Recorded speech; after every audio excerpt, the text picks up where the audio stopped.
Assalamualaikum warahmatullahi wabarakatuh. Perkenalkan, nama saya Muhammad Adam Pandu dari kelas 9E. Saya akan mempresentasikan buku Rich Dad Poor Dad. Bagong teh.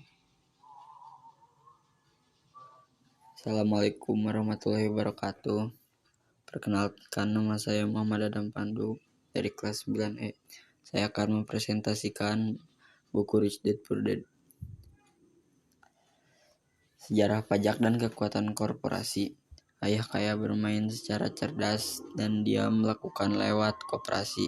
Rahasia terbesar orang kaya.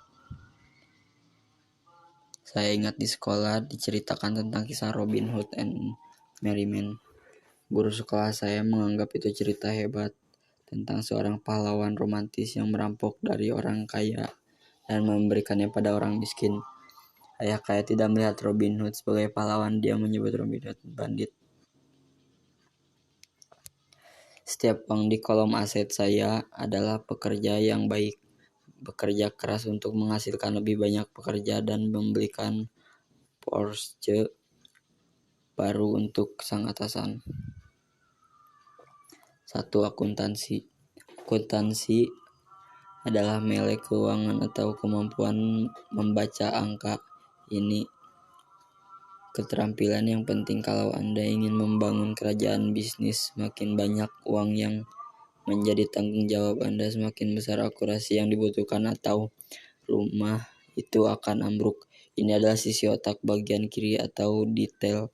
Melek keuangan adalah kemampuan membaca dan memahami laporan keuangan yang memungkinkan Anda mengenali kekuatan dan kelemahan bisnis apa. 2. Investasi. Investasi adalah ilmu pengetahuan tentang uang yang menghasilkan uang. Ini mencakup strategi dan formula yang digunakan oleh sisi otak kanan yang kreatif.